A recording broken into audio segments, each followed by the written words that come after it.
Every community has stories that are celebrated and stories that are forgotten. Some disappear because history overlooked them, others were deliberately erased.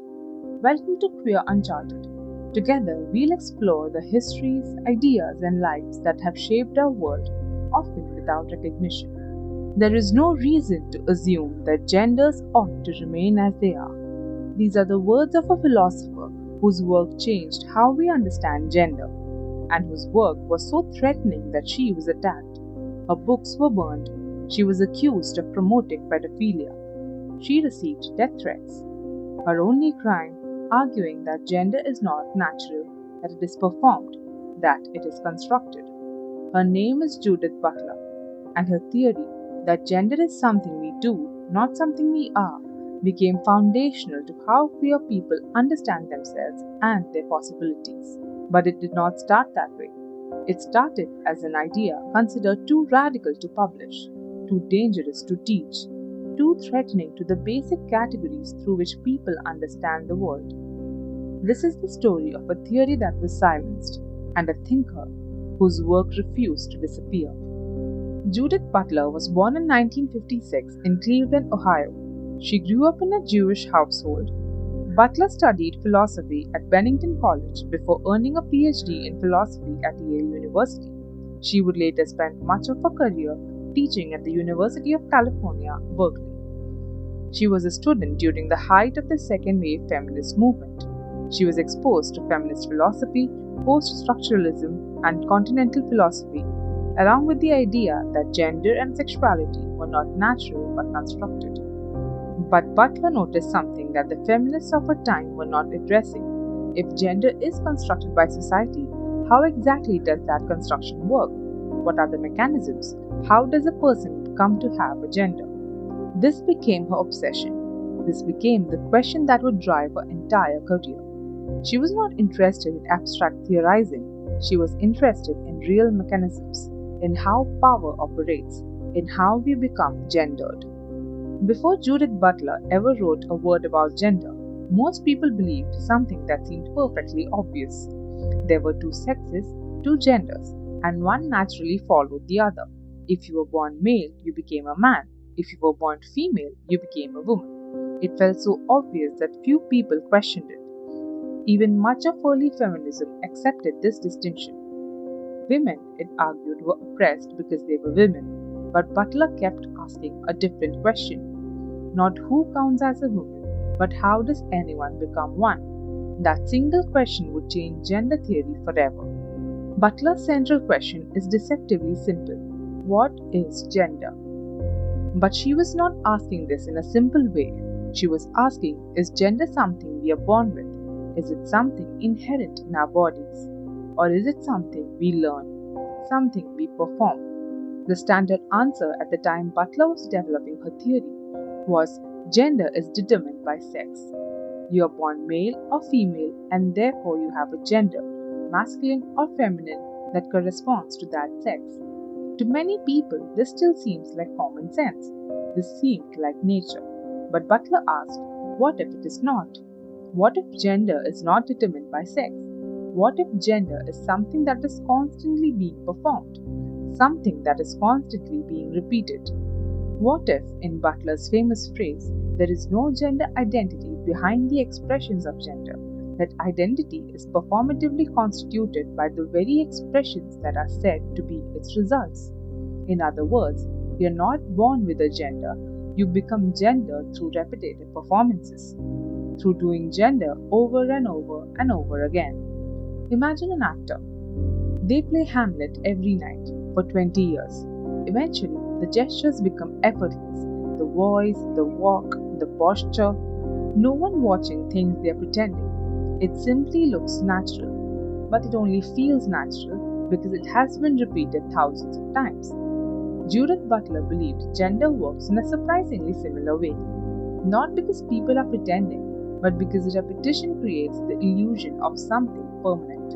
When Butler talks about performativity, she does not mean performance in the theatrical sense. She does not mean that gender is fake or that people are pretending. Nor does she mean that people consciously choose a role every morning. She means that gender is constituted through repeated acts, through citation and repetition of norms. Think about it this way: when a baby is born, someone says it's a girl or it's a boy based on looking at genitalia. From that moment, the baby is treated as gendered. She's dressed in certain ways, she's spoke to in a certain way, she's given certain toys, she's taught certain behavior. Over years, the baby internalizes these norms. She learns to dress like a girl, to move like a girl, to speak like a girl, to perform femininity. But there is no essence of girlness that she is expressing. She is learning to cite and repeat the norms that have been established for girls. And through that repetition, through that citation, her gender is constituted. It becomes real, it becomes solid. But it is only solid because it is constantly being repeated. The moment the repetition stops, the gender starts to destabilize. Butler famously used drag as one example that makes the performative nature of gender visible. A drag performer puts on clothing, makeup, performs movements, the same things a cisgender woman does. But because the repetition is visible, because we can see the labor of the performance, we understand something important. All gender is like this. All gender is performance. All gender is citation and repetition. The difference is that cisgender people have been taught to perform their gender so naturally that they do not see it as performance. From the moment Butler published Gender Trouble, people misunderstood her. Some claimed she believed gender was fake. Others claimed she believed anyone could simply wake up and choose a new gender. That isn't what she argued. Her point was almost the opposite. Gender feels real precisely because we perform it constantly. The repetition is what gives it weight. A country's flag is just cloth. Money is just paper. Marriage is a ceremony.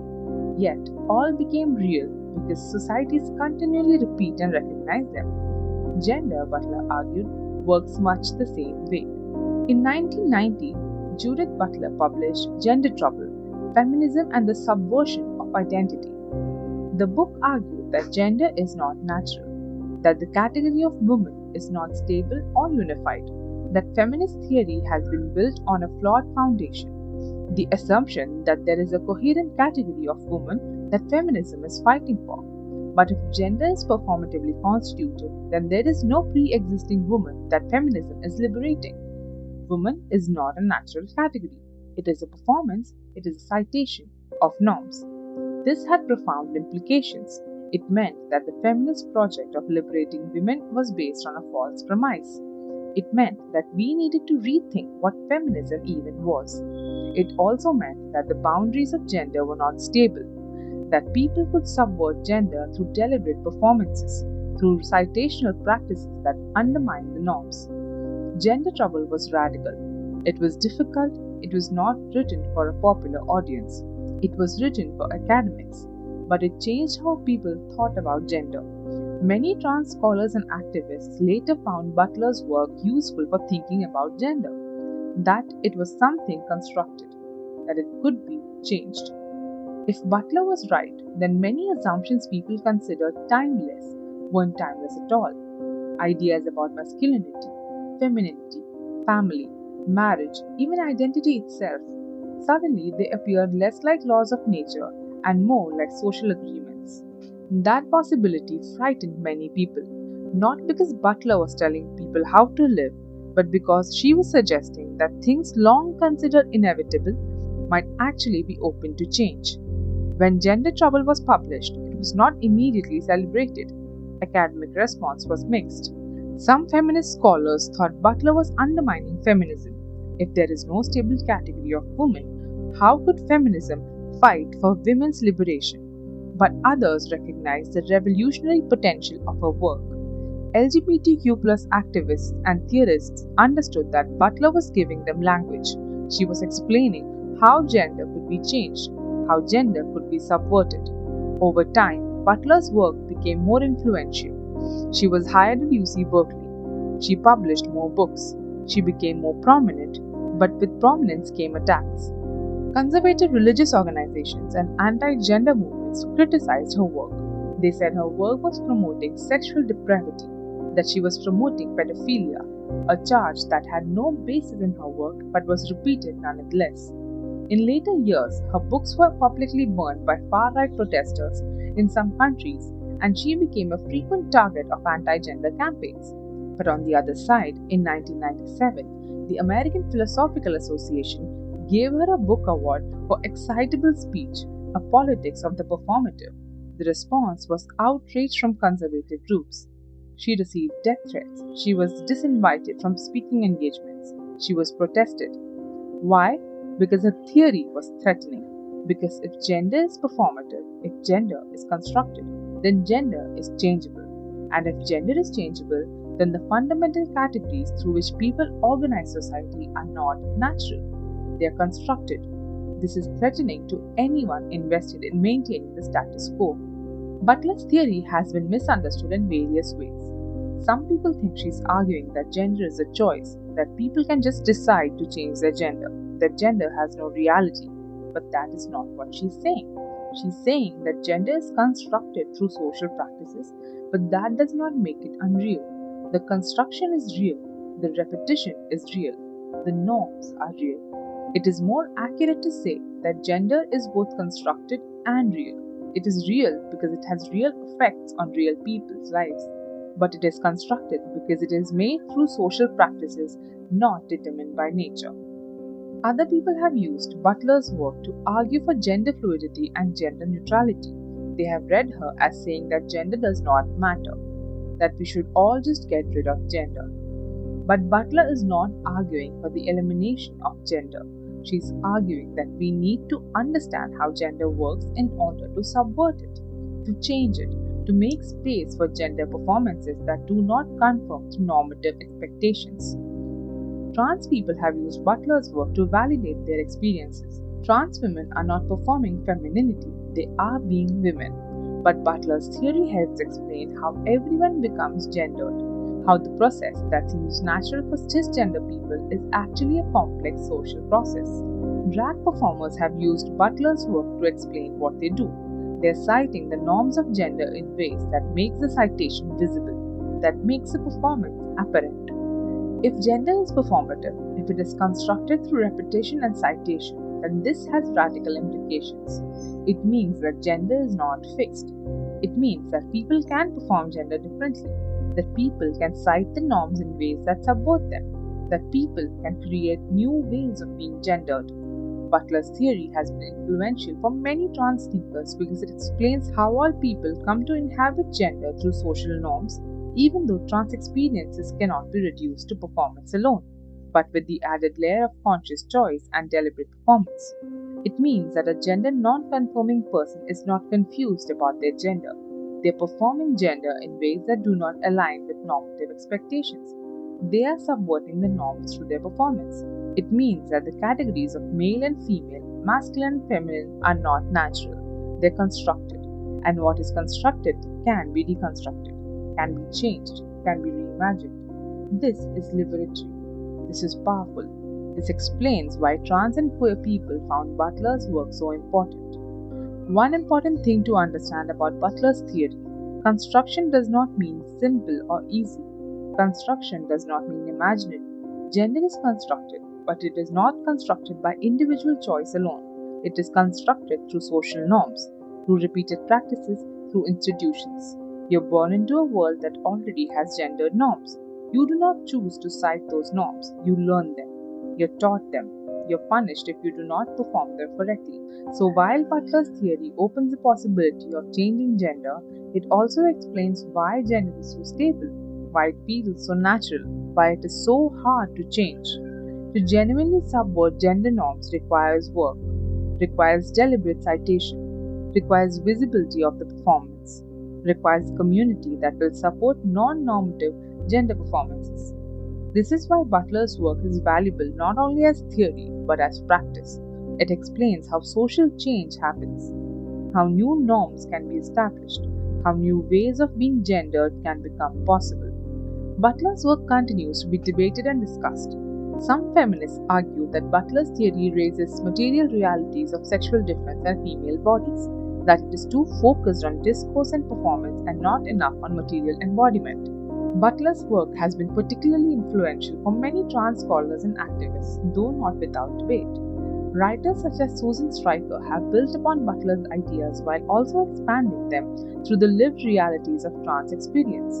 Others, including scholars like Viviane Namaste, have argued that Butler's emphasis on language and performance sometimes leaves too little room for the material realities of trans lives. Some philosophers have argued that Butler's writing is too obscure, that her theory is important but her prose is impenetrable. But what is remarkable is that Butler's work continues to generate conversation, continues to be cited, continues to influence how people think about gender. Her theory has become foundational. It is taught in universities now, the same universities that were hesitant to use her work when it first emerged. It is cited by scholars across disciplines. One reason Judith Butler remains controversial is because people often argue against ideas she never actually wrote. She never argued that biology doesn't exist. She never claimed that bodies don't matter. She never suggested gender is merely a costume people put on each morning. Instead, she asked how societies interpret bodies, how certain physical differences become loaded with expectations, how we learn what masculinity and femininity are supposed to look like. The question wasn't whether bodies are real, the question was why culture assigns them such rigid meanings. Judith Butler did not stop theorizing after gender trouble. She has published books on precarity, on ethics, on frames of war. She has continued to develop her thinking about power, vulnerability, and how to live together. She has also continued to face attack. More than 30 years after gender trouble, Judith Butler remains one of the most influential and controversial living philosophers. Their books continue to be translated into dozens of languages.